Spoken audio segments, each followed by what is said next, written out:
Welcome to the deep dive. We are constantly, and I mean constantly, bombarded with this promise Yeah. that you can just, you know, make money while you sleep. Oh, yeah, the ultimate modern buzzword. Passive income. Exactly. You've seen the ads, right? You've Mm. seen the influencers standing in front of rented sports cars. And if you're listening to this, you're probably wondering what actually works. And what's just a highly sophisticated scam? Because there is a lot of noise out there right now. So much noise. It- So our mission for you today is to decode that exact buzzword. We are taking the concept of passive income and holding it up to a very harsh, very realistic light. We need to see what it actually means for your portfolio in 2026. And to do that, we have assembled a truly massive stack of research. Yeah, we really dug in this time. We did. We are pulling traditional financial analyses from CBS News and Bankrate. We also have this fascinating breakdown of the famous 4% retirement rule from Financial Alternatives. Right, and then we're getting heavily into the tactical side, too. Exactly. We've got guides on app testing from the VISU network, affiliate marketing from My Affiliate Marketing for Beginners, and these deep dive manuals on dropshipping and vending machine empires from the Knowledge Academy and NAV. So the goal here is simple. We are going to cut through the get-rich-quick hype.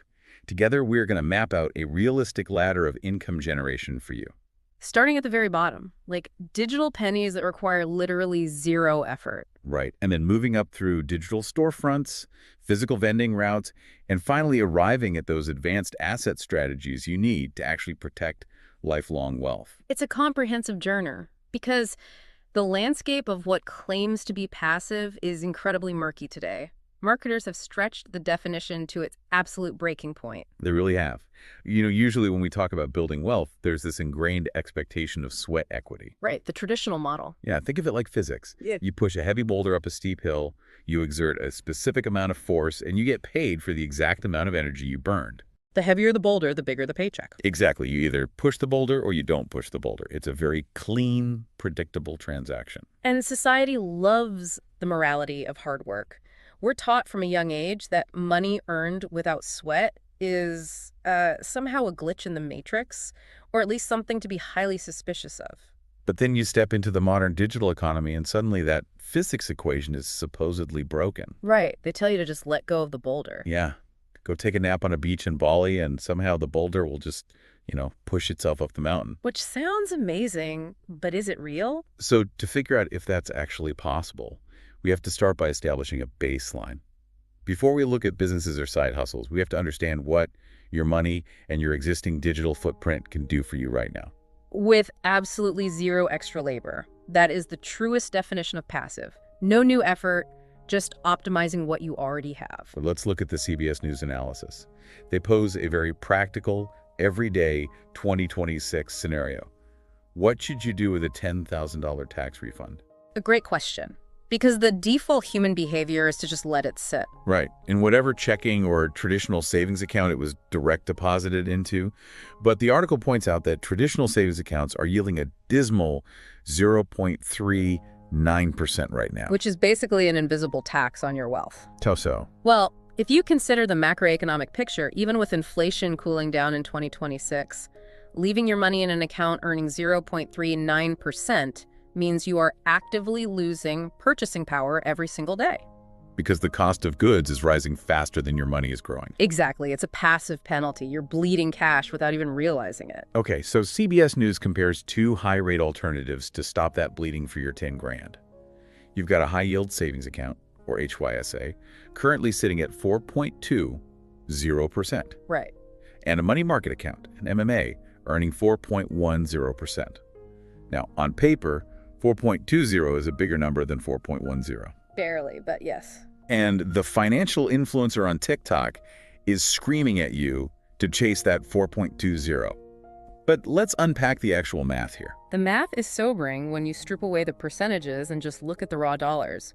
Over a 9-month period, assuming those rates remain constant, the CBS News piece calculates that $10,000 in the HYSA at 4.20% earns exactly $313.37 in interest. Okay, $300 for doing literally nothing. Yeah. That's, a car payment or a couple of nice dinners. Exactly. But what about the money market account at 4.10%? Over those same 9 months, it earns $305.95. Wait, really? Let me do the math. The difference between the two accounts is a negligible $7.42. Less than $8. That is wild. We agonize over which bank to open an account with, we fill out all those forms, we wait for microdeposits to clear, all to chase what basically amounts to a rounding error. The underlying mechanism here is really important for you to grasp. We are in a cooling rate environment. The Federal Reserve has been signaling rate cuts, which means the banks are constantly tweaking their yields. So agonizing over fractions of a percent is just pointless. It is a massive waste of your mental bandwidth. Moving your money from bank to bank to chase a 0.10% bump just doesn't make sense. So if the yield difference is effectively zero in real terms, how should you actually make this choice? You must choose based on the physical utility of the account. High-yield savings accounts often restrict your access. You might be limited to a certain number of electronic transfers a month, and you certainly aren't getting a checkbook. Right, they lock it down a bit more. But money market accounts operate differently under the hood. They sweep your cash into short-term debt instruments, which gives the institution the liquidity to offer you check writing capabilities and often a debit card. Okay. That's a huge difference. If you're parking an emergency fund and you might need to write a check directly to a plumber at 2 in the morning, that MMA is vastly superior. Giving up $7 over 9 months is a microscopic price to pay for immediate liquidity. I love that framing. Optimize for your life's friction, not just the highest digital number. Exactly. So if baseline interest is essentially just preserving your purchasing power against inflation, we have to look for assets that actually generate new value out of thin air. And for most people, that invisible asset is their personal data and their digital exhaust. Digital exhaust. I like that term. This is a fascinating evolution of passive income. We're pulling from the VISU network source here, which tested 15 different passive income apps. And they boldly categorize them based on the actual effort required. Let's start with their set and forget category. These are apps that claim to pay you literally for doing nothing once you install them. The VISU guide breaks these into 2 buckets. Right. Bandwidth sharing apps like Honeygain, Pawns.app, and Peer-to-Profit. Then data collection panels like Nielsen and Mobile Expression. Okay, let's unpack this set and forget concept. The bandwidth sharing apps are particularly interesting. The mechanism is that you are renting out your unused internet connection. You install the software, it runs silently in the background, and it routes encrypted traffic through your IP address. Okay, I have to stop you there. I am incredibly skeptical of this. As you should be. The article says businesses use this for market research. For example, checking if an airline is displaying different ticket prices to someone browsing from New York versus someone browsing from Ohio. They need localized IP addresses to scrape that data. That's the official pitch, yes. But you are essentially renting out a square inch of your digital front lawn to a total stranger. You don't know what they're building on it. If my IT address is used by a bad actor for a distributed denial of service attack or to scrape illegal content, my internet service provider is going to flag me. Your skepticism is entirely justified. When you commoditize your network, you are inherently accepting a degree of risk. The platforms claim they thoroughly vet their clients and encrypt the traffic, but you are creating a tunnel into your local network. Is segmenting the device enough? The VISU guide suggests running these apps on an old secondary device, like a cracked tablet you just leave plugged into a wall. It's a mitigation strategy, sure. But if that tablet is still on my primary home Wi-Fi, isn't the network risk still there? From a strict cybersecurity standpoint, yes. Unless you put that secondary device on an entirely isolated guest network, it shares the same external IP address as your work laptop, which is why we have to look at the actual compensation for taking on this theoretical risk. Right, this is the juice worth the squeeze. The reality check from the source is brutal. The typical earnings for these bandwidth apps is $1 to $5 a month. Wow, $1. Yeah. Honeygain has a payout threshold of $20. It might take you half a year just to see a single $20 bill. $5 a month. So I'm exposing my home network to corporate web scraping so I can buy like 1 iced coffee every 30 days. When you look at the mechanics, it makes sense. Bandwidth is incredibly cheap globally. You are supplying a commodity that has almost no scarcity. What about the data collection panels, like the Nielsen computer panel? They're slightly less invasive from a network standpoint. They track anonymized usage patterns, what apps you open, how long you spend on them. They are an established ratings brand, but again, they estimate about $50 a year in gift cards. So true. Zero-effort digital income does exist, but it is effectively digital pennies. Exactly. If we want to actually move the needle and pay a meaningful bill, we have to move up the ladder from zero effort to the low effort stacking strategy. This is where we move into behavioral economics. We're talking about receipt scanning and cashback apps. Fetch, Ibotta, Upside, Dosh, and VISU. Now, there is a golden rule here that the VISU source emphasizes, and it is the crux of whether this is passive or just a trap. It is only passive if you do not change your baseline behavior. That is the dividing line. Right. If you are driving 15 minutes out of your way to a different gas station because the Upside app promises you 10 cents more a gallon, you are burning gas and time to chase pennies. Which completely defeats the purpose. Or if you buy a specific brand of overpriced laundry detergent, just because Ibotta is offering a $2 rebate, you have lost the plot. You are no longer generating passive income. You are performing poorly compensated labor for a marketing firm. The psychology of these apps is fundamentally designed to alter your consumer behavior. They're heavily gamified. Oh, totally. They use bright colors, push notifications, and progress bars to compel you to buy the promoted items. To utilize them passively, you must possess the discipline to ignore the gamification entirely. So how do you actually execute the stacking method they suggest without falling into that trap? It requires an orchestration of apps that overlap on a single routine action. Let's trace a standard Saturday errand run. Okay, walk me through it. First, you set up the foundation. You link your primary credit card to an app like Dosh. Dosh operates via API integrations with the credit card networks. You do not have to open the app. If you swipe your card at a participating retailer, the API recognizes the transaction and credits your account. That is your base layer of true passive. Dosh is running invisibly. Then what? Layer 2. You're pulling into a gas station. You were already going to that specific station because it's on your normal route. You take 10 seconds to open Upside, which geofences your location, and you tap to claim the cash back for that exact station before you pump. Okay, so that took 10 seconds. And layer 3. You go home with your grocery receipts and your gas receipt. You use Fetch, which uses optical character recognition to read the text on any receipt, regardless of what you bought. You snap a photo.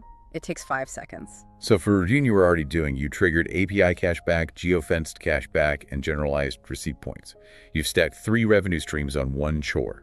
And by employing this full-stack approach, the VISU guide estimates realistic earnings of $40 to $100 a month. $100 a month is a tangible shift.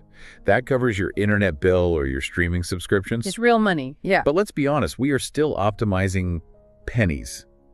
To build actual wealth, to really change your financial trajectory, you have to trade this low-effort optimization for what we'll call front-loaded effort.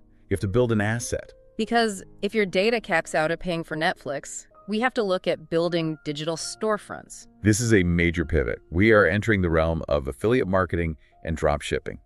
These are, without a doubt, the 2 business models most aggressively peddled as passive income to vulnerable people online today. It's everywhere. Let's start with affiliate marketing. We're pulling from the My Affiliate Marketing for Beginners guide here. The foundational mechanics here are elegantly simple, right? You are basically a freelance, commission-only digital salesperson. The system operates on 4 distinct steps. First, you join an affiliate program.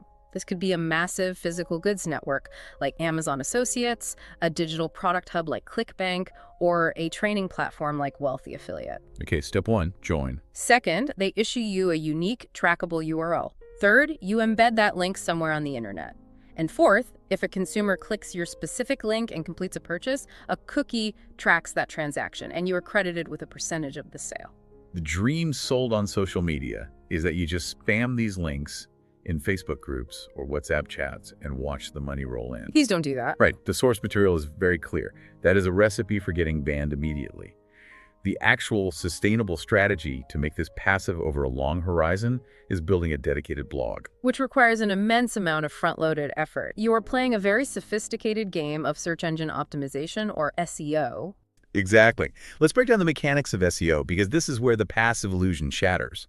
You aren't just writing a quick paragraph.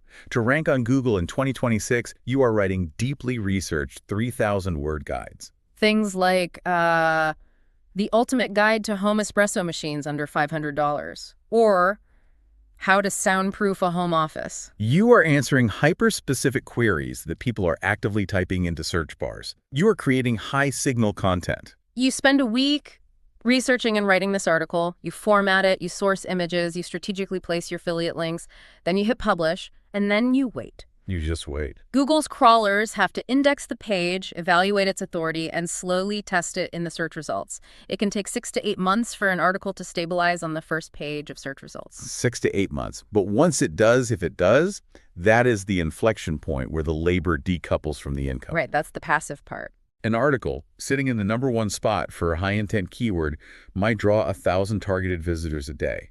You do not have to write the article again. The traffic flows, the clicks happen, and the commissions hit your dashboard while you are sleeping. That is the theoretical mechanism of passive affiliate income. However, the reality of maintaining that ranking is brutal. Oh, because Google constantly updates its algorithm. Constantly. And competitors notice your ranking. They'll write a 4,000-word article to dethrone you. You have to constantly update your content, check for broken links, and build backlinks. It requires ongoing maintenance. Which brings us to the other massive digital beast, drop shipping. The Knowledge Academy provided us with a very thorough 2026 manual on this. Now, dropshipping is pitched as the ultimate evolution of e-commerce because it eliminates the terrifying risk of holding physical inventory. That is the core value proposition. In traditional retail, you have to guess what people want, buy 10,000 units from a factory, store them in a warehouse, and just pray they sell. And if they don't, you are bankrupt. Dropshipping removes the warehouse entirely. Let's look at the customer journey. A buyer sees your website. They pay you $50 for a sleek, modern desk lamp. They think they're buying from your boutique brand. In reality, you don't own the lamp. Your software instantly forwards their shipping address and $15 to a factory in Shenzhen, China. That factory puts the lamp in a box and ships it directly to your customer. You pocket the $35 difference minus ad costs. You never even touch the product. The setup process detailed by the Knowledge Academy is heavily reliant on software integration. Yeah, you build the storefront using a platform like Shopify or WooCommerce.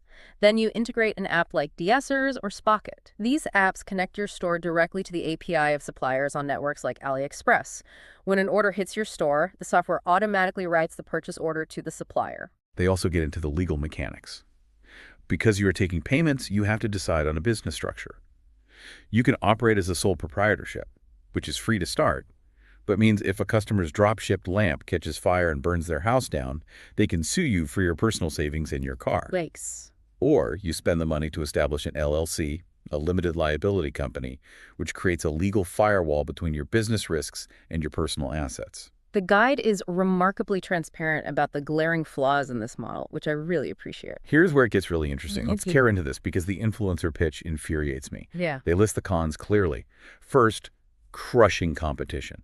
Because you have removed the barrier of buying inventory, literally anyone with a laptop and an internet connection can sell the exact same lamp from the exact same factory. You have zero exclusivity. Second, you have absolutely no control over the supply chain. Let's trace that reality. You get a surge of orders, but the factory overseas runs out of materials and delays shipping by 3 weeks. Or they send a batch of lamps with shattered bulbs. And the customer doesn't know the factory exists. They bought from your store. So who are they emailing furiously at midnight? Who are they threatening with chargebacks? You. You are taking all the reputational damage for a supply chain you cannot control. And the most fatal flaw is the margin compression. The source notes that the average profit margin in dropshipping is a razor-thin 15 to 20%. Exactly. Let's use an analogy. The influencer tells you that dropshipping makes you a business owner sitting on a beach. But when you look at the mechanics, you aren't a business owner. You are an outsourced, highly stressed customer service representative and a freelance digital media buyer for a foreign factory. That is painfully accurate. You take the front-facing heat, you spend all your time optimizing Facebook ads to fight off the thousands of competitors selling the same lamp, and you keep pennies on the dollar. Your analogy is spot on. In business, margin is always a reflection of the value you provide and the risk you shoulder. In dropshipping, you are taking zero inventory risk. You have no unique intellectual property, therefore you have no moat. The only variable you control is your ad spend and your marketing creativity. So to call dropshipping passive is almost criminal. It is a relentless, highly active digital marketing grind. You have to constantly test ad creatives, monitor your cost per acquisition, and manage a flood of customer complaints regarding shipping times. It can generate cash flow, certainly, but it requires daily, active intervention. Absolutely not passive. So if you are tired of fighting Google's algorithm for affiliate traffic, and you are exhausted by the margin compression of Facebook ads for dropshipping, how do we find a more guaranteed insulated revenue stream? You look offline. Exactly. If the digital storefronts are overcrowded, let's talk about capturing physical foot traffic that cannot simply scroll past your offer. We're talking about building a vending machine empire. This is a dramatic shift from digital bits to heavy electromechanical metal, and the Nav Source provides a masterclass on the economics of vending in 2026. Let's contextualize the scale. The data from IBIS World shows the U.S. vending market is a massive $7.7 billion industry. It is quietly ubiquitous. But there is a massive headwind right now. Right. The source points out that traditional vending sales are being cannibalized by digital convenience. People have loyalty apps for 7-Eleven or grocery stores. They can pre-order cheaper snacks on their phone and just walk in to grab them. The perceived value of the hallway vending machine is dropping. Which means the lazy approach is dead. You cannot just buy a rusty machine, drop it in a dark corner of an office building, fill it with stale chips, and expect a return. You have to be highly strategic, starting with your capital expenditure. The Nav article breaks down the physical costs clearly.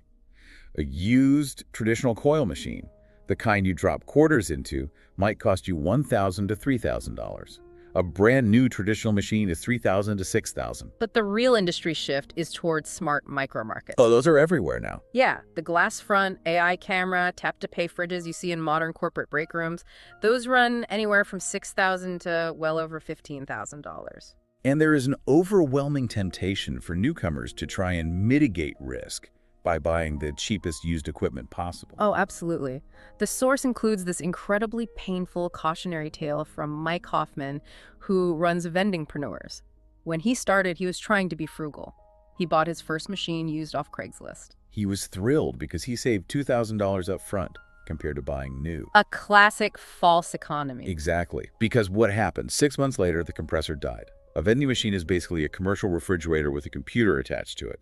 When the compressor dies, it is dead water. It costs almost as much to repair as it does to replace. He lost the machine and the location because he couldn't service them. Hoffman says he explicitly only buys new now. So what does this all mean? It means warranties and modern tech are worth the upfront cost. The mechanics of reliability are paramount. But it's also about payment technology. If you deploy a cheap used machine that only accepts coins and perfectly flat dollar bills, you are actively turning away customers. Nobody carries cash anymore. Exactly.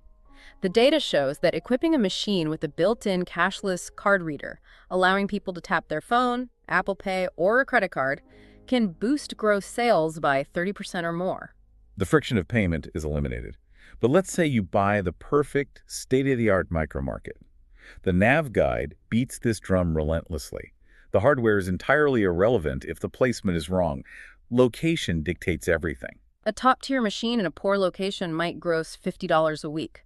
Factor in the cost of goods, your gas to drive there, and your time, you are operating at a net loss. But that exact same machine in an optimal location can easily clear $500 or more a week. How do we define an optimal location? It is the psychology of the captive audience. Hoffman gives this brilliant, counterintuitive example of an urgent care center. This is an incredible case study in foot traffic volume versus dwell time. Let's unpack the math. Hoffman says this specific urgent care only sees 80 patients a day. Which is tiny. Right. In the retail world, 80 people is a rounding error. A shopping mall gets thousands of people walking past a kiosk every hour. But what is the environment of an urgent care? The average wait time is 90 minutes. You have incredibly high dwell time coupled with high friction to leave. Right. You have 80 stressed, bored, anxious people sitting in uncomfortable chairs for an hour and a half. They cannot leave to go to a drive-thru because if the nurse calls their name and they aren't there, they lose their spot. They are trapped. If just 10 of those 80 people buy a $4 energy drink or a bag of chips out of sheer boredom or nervous energy, that is $40 a day. Over a month, that's $1,200 in pure, highly reliable, high-margin revenue from a tiny footprint. It fundamentally changes how you look for locations. You're looking for friction. Warehouses with strict 15-minute break policies where employees physically don't have time to drive to a restaurant. Laundromats where people are stuck for 2 hours. Automotive repair waiting rooms. And once you secure the captive audience, you have to execute demographic matching.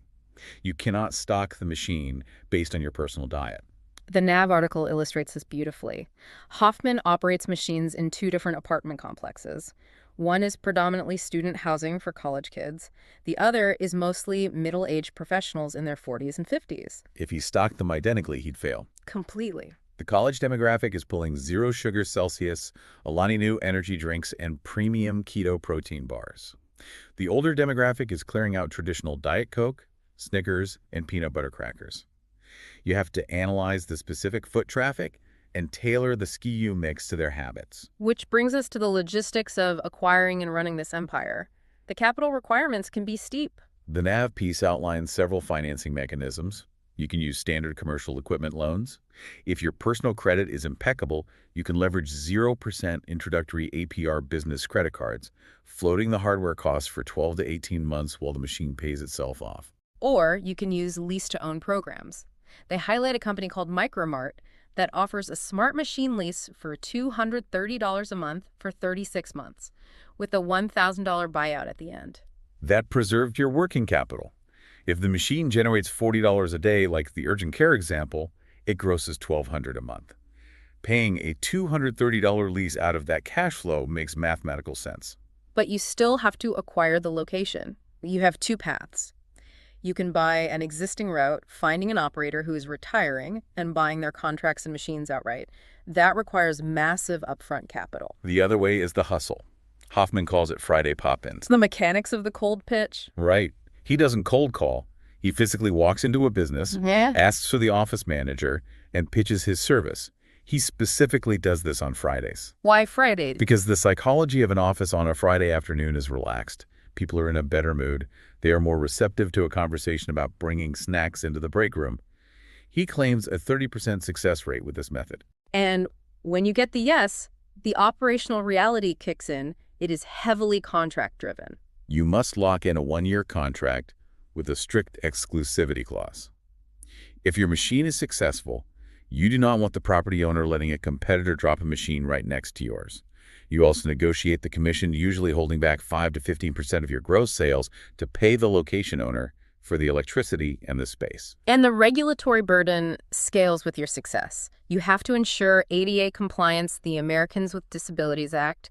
The coin slots and card readers must be at a specific physical height. And the FDA labeling laws. Right. If your empire grows to 20 or more machines, the FDA mandates that you display calorie labeling for every item, which requires sophisticated software integration for dynamic digital menus. So let's zoom out.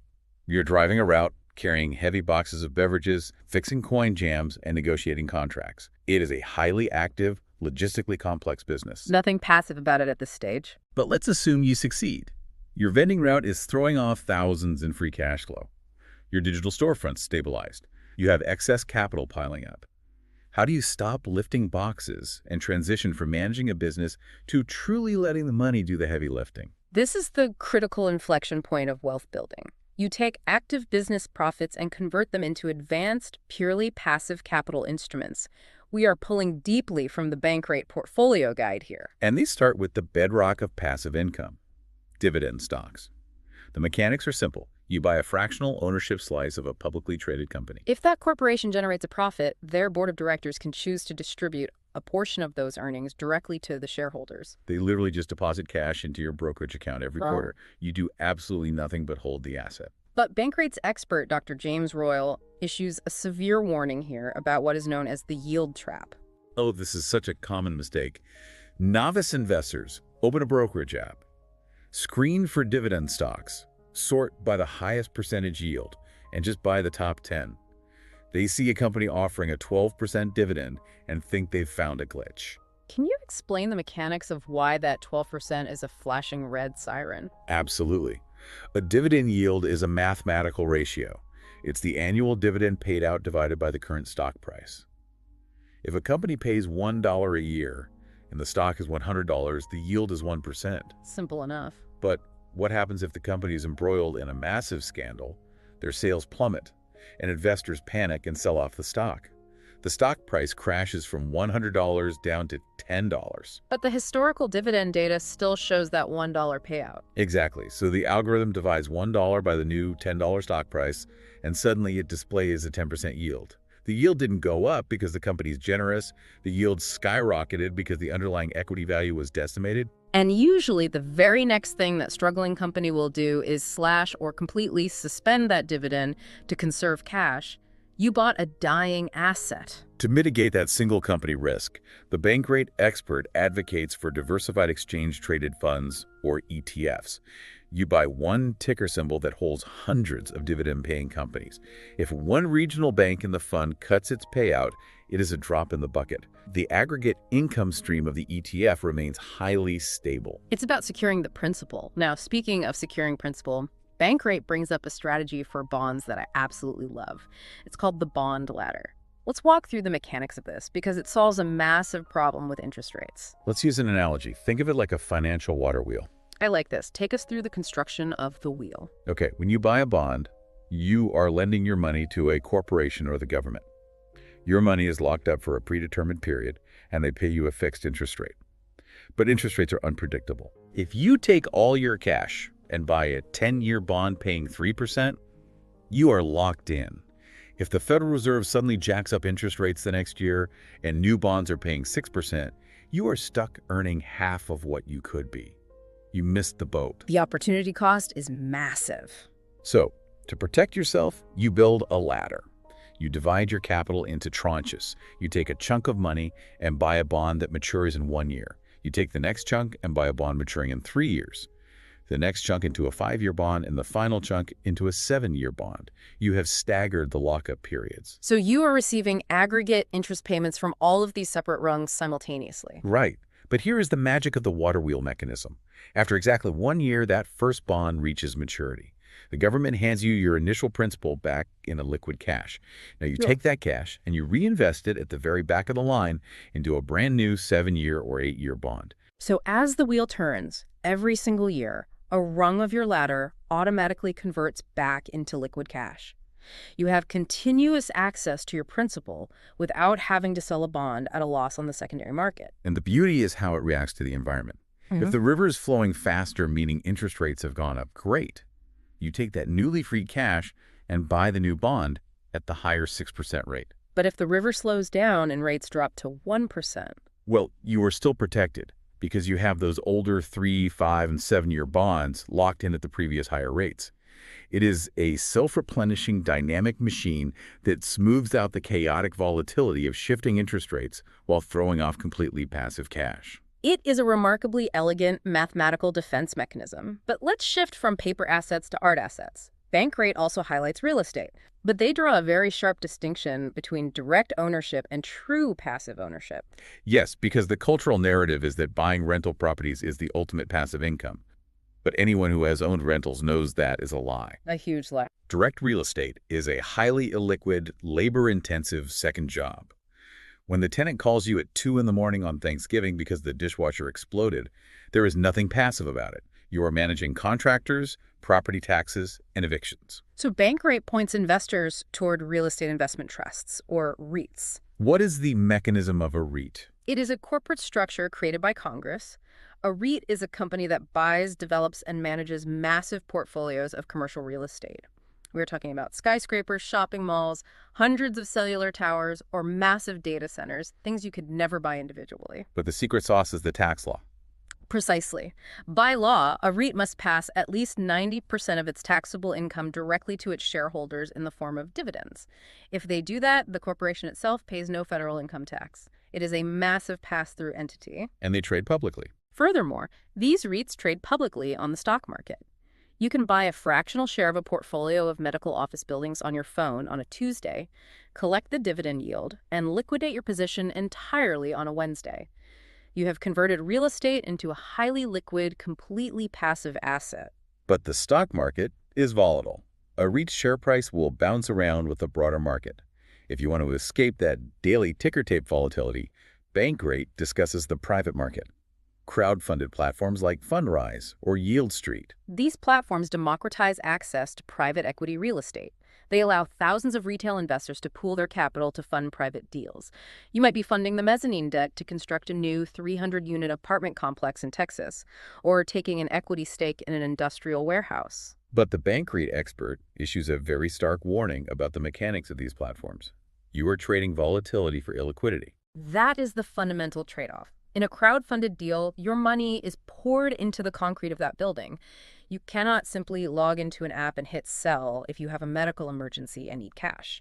Your capital is locked up for the duration of the project, which could be 3 to 7 years. And what happens during a macroeconomic shock?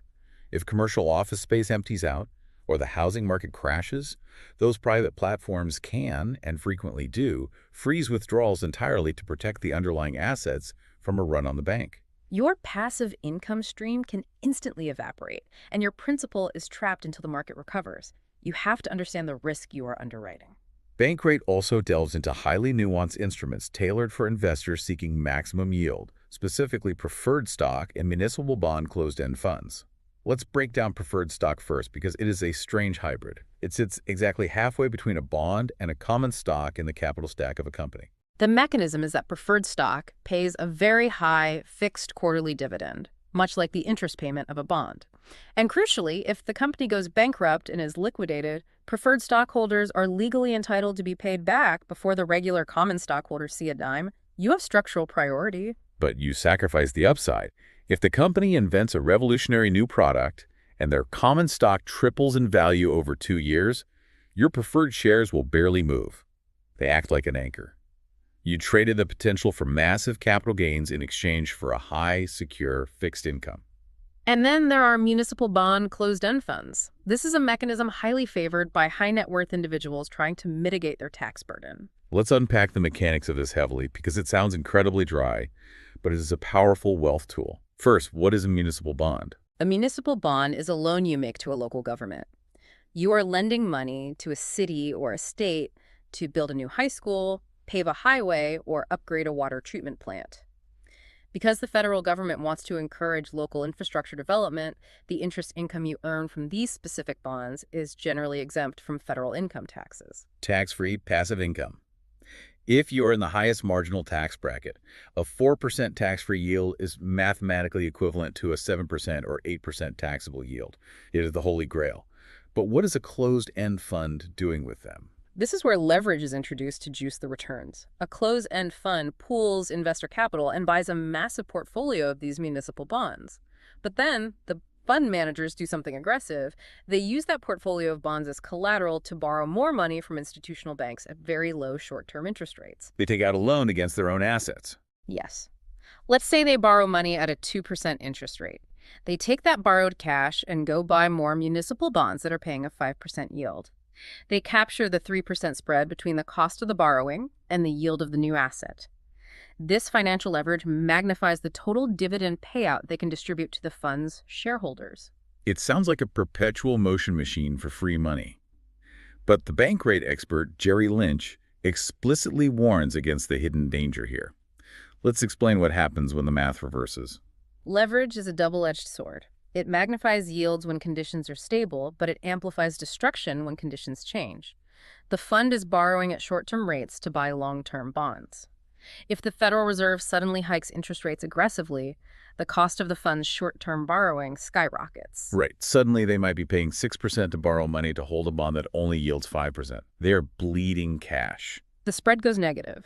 And simultaneously, because interest rates rose, the baseline value of all the underlying bonds in their portfolio crashes. The fund is being squeezed from both sides. The dividend gets slashed, and the share price of the closed-end fund plummets much faster and deeper than a standard unleveraged bond fund would. This is why Lynch prefers simply buying the individual municipal bonds outright. He sacrifices the juiced yield to eliminate the leverage risk, ensuring he gets his exact principal back at maturity. Okay, we have scaled the ladder. You optimized your digital exhaust for pennies, you poured your dropshipping and vending cash flow into a sophisticated architecture of ETFs, bond ladders, and REITs. You have successfully amassed a massive nest egg. The ultimate goal of all this labor and strategy is to eventually replace your active working income entirely. You want to buy back your time, you want to retire. But that introduces the final and undoubtedly most terrifying mathematical problem of personal finance. You have a finite pile of capital.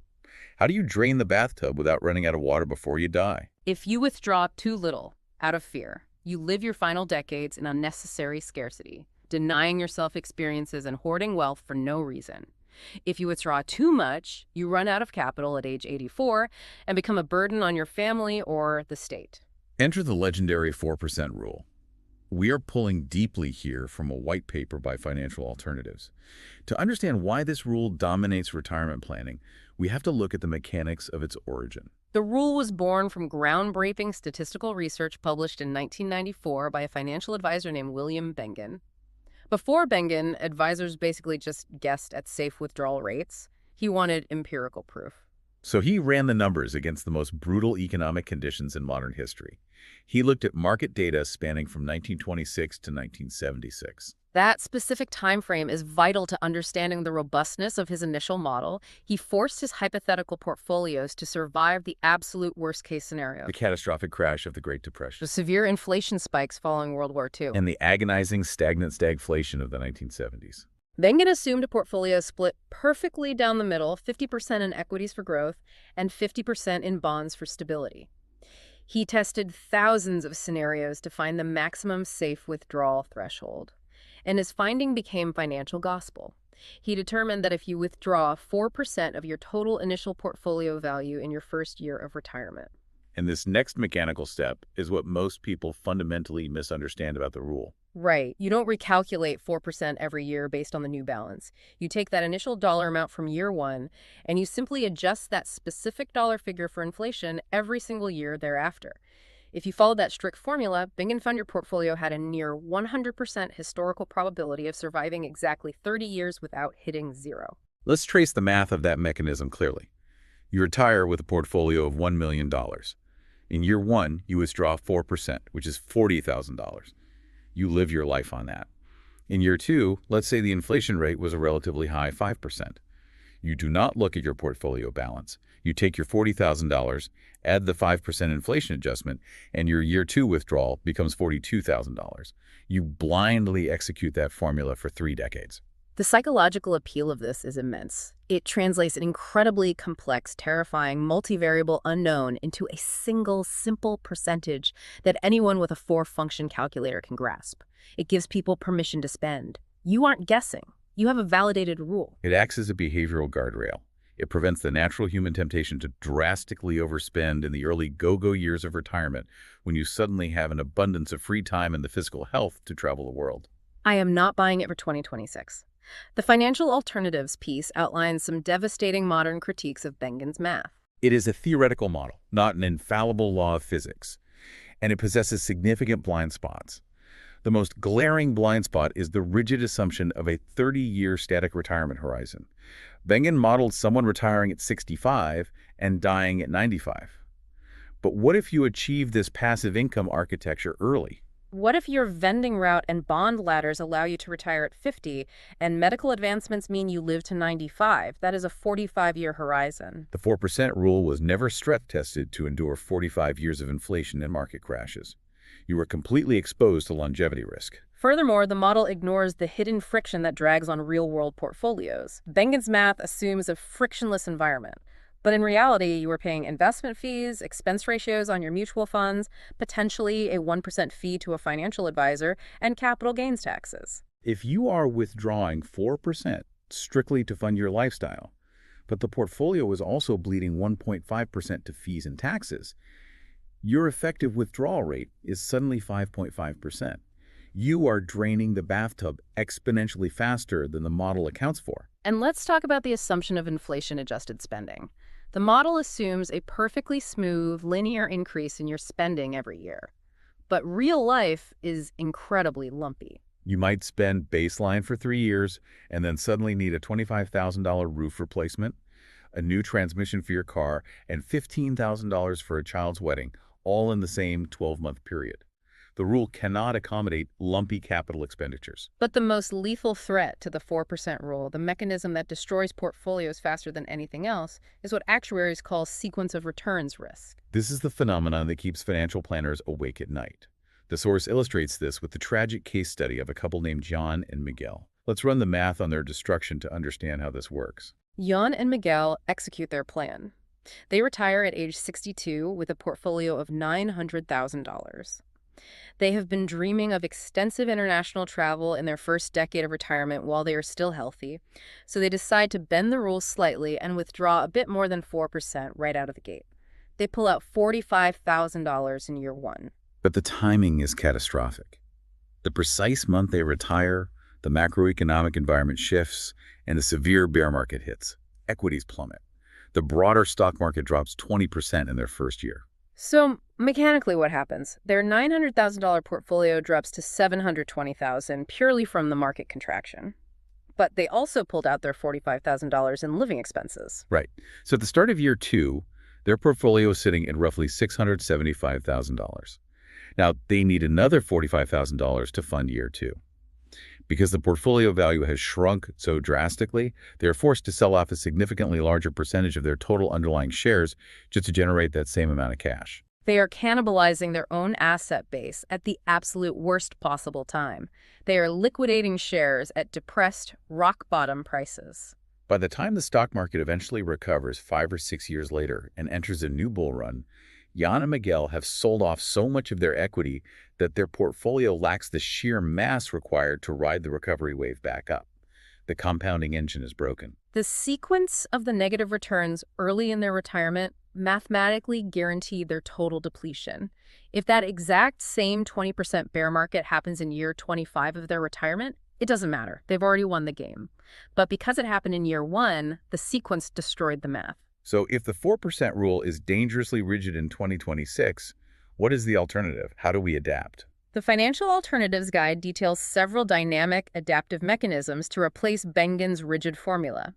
These are frameworks designed to breathe and flex with the reality of market volatility. The first one is called the guardrails method. I absolutely love this concept. Let's explain the mechanics. Think of it like a thermostat in your house. The example provided is a retiree named Olivia. She retires with an $850,000 portfolio. She establishes a starting withdrawal rate, let's say an initial 4%. But crucially, she calculates an upper and a lower limit, the guardrails on her total portfolio balance. For instance, she might set the upper guardrail at $1,020,000 and a lower guardrail at $680,000. She turns the machine on and starts living her life. Now, let's say the economy booms. We enter a massive, multi-year bull market. Her investments surge, and her total portfolio balance crosses that upper threshold of $1,020,000. What happens? The thermostat triggers. Because she has excess capital beyond her model, she gives herself a permanent raise. She might increase her withdrawal rate to 5%. She takes that extra cash and upgrades her travel or increases her charitable giving. She captures the upside. But the protective mechanism is what matters. Let's say a bear market hits, exactly like what destroyed Jan and Miguel. Her portfolio drops below her lower guardrail of $680,000. The thermostat kicks in immediately. She tightens her belt.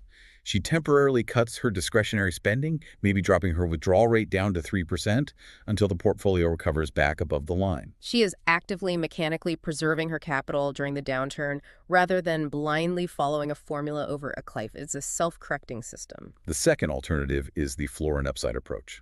This fundamentally alters how you view your expenses by splitting your life into two distinct psychological and financial categories: survival and fun. Your survival category consists of your absolute baseline non-negotiable expenses, your property taxes, your groceries, your baseline utility bills, and your healthcare premiums. You calculate the exact annual cost of survival, and then you secure that specific number entirely with guaranteed non-volatile income streams. You use Social Security, a corporate pension if you're lucky enough to have one, or you take a chunk of your capital and purchase an immediate fixed annuity from an insurance company. The mechanism here is total risk elimination. No matter if the stock market drops 50% tomorrow, your basic human needs are completely funded. You will never lose your house, and you will never go hungry. The floor is established. Once the floor is secure, you take the remainder of your capital, your volatile investment portfolio, and you designate it strictly for the upside. This funds a discretionary, fun spending, European vacations, fine dining, buying a boat. And because this money is not required for survival, you can tolerate massive volatility. If the market is up 20%, you book a first-class flight to Rome. If the market crashes, you simply stay home, tend to your garden, and wait for the recovery. Your core lifestyle is entirely insulated from macroeconomic panic. And the final strategy they detail is time segmentation, which is commonly referred to as the bucket strategy. This is a mechanism of isolating time horizons to defeat sequence of returns risk. You divide your entire net worth into three distinct time-based buckets. Bucket 1 is designed for the immediate short term, years 1 through 3 of your retirement. The mechanics here demand total safety. This bucket holds pure, liquid cash, high-yield savings, or very short-term treasury bills. This is the capital you are actively consuming right now. It is completely isolated from stock market volatility. Bucket 2 manages the midterm horizon, years 4 through 10. You need this money to outpace inflation, but you can't afford massive risk. So this bucket is invested in a conservative allocation of intermediate corporate bonds and perhaps a selection of highly stable blue-chip dividend-paying stocks. And bucket 3 is the long-term engine, years 10 and beyond.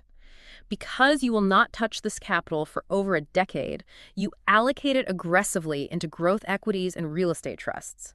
You do not care if bucket 3 drops 30% tomorrow because it has 10 years to recover before you need to sell a single share. So how does the water wheel turn here?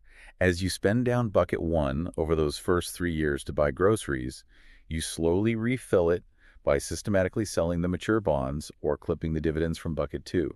And you periodically refill bucket 2 by harvesting the long-term capital gains out of bucket 3. It creates a structural buffer. If a bear market hits in year 2, you are never forced to sell your depressed equities in bucket 3 in a panic because your immediate living expenses are already sitting safely in cash in bucket 1.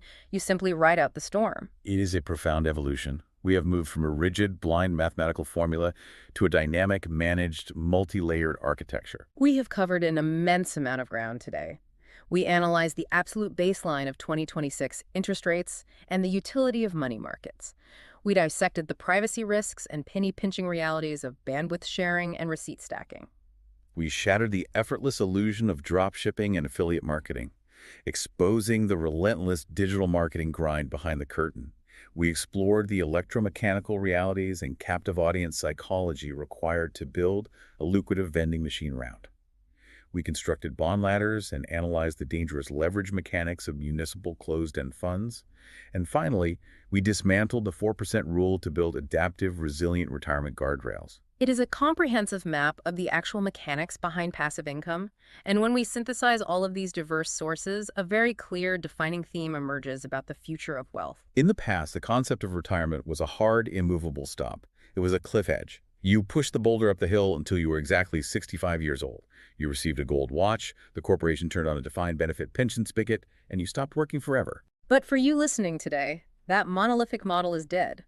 The concept of a single, massive corporate pension replacing your salary is largely obsolete. But look at the architecture we just built. What if your financial life isn't a cliff, but a mosaic? You have $40 a month trickling in from a meticulously automated array of cashback APIs. You have a seasoned SEO blog generating a few hundred a month in affiliate commissions. You secured one smart micro-market in a local urgent care that throws off $1,200 a month in high-margin profit. And you took all of those profits and fed them into a self-replenishing bond ladder and a portfolio of pass-through real estate trusts. You have constructed a layered infrastructure of cash flow. Some streams required intense front-loaded labor, some require ongoing logistical management, and some are purely passive capital returns. And when you assemble that mosaic, the traditional cliff edge of retirement completely vanishes. Which brings us to our final provocative thought for you to mull over today. Based on the mechanics of everything we've explored, what if retirement is no longer an edge that you reach? What if retirement is simply a mathematical ratio? It is the exact moment, the precise Tuesday afternoon, that your overlapping, multi-layered passive and semi-passive income streams permanently cross the threshold of your baseline living expenses. It does not matter if that mathematical inversion happens when you are 35, 48, or 72. Once that ratio flips, you have bought back your autonomy. The boulder is finally moving under its own momentum. You do not have to participate in the physics equation of trading sweat for hourly wages anymore. You have fundamentally rewritten the laws of gravity for your own life. It requires intense upfront effort, ruthless strategic planning, and a clear-eyed understanding of the underlying mechanics and risks, whether you are mitigating IP scraping on a network or managing sequence of returns risk in a portfolio. But the math is entirely real. The math is real. Thank you for joining us on this deep dive. I want to challenge you right now to audit your own daily routines. Look at the apps on your phone. Look at the waiting rooms you are sitting in. Look at the exact yield where your emergency fund is parked. Look at the mechanics of your life. Where is your first stream hiding? What is the first rung on your ladder? Until next time, keep exploring.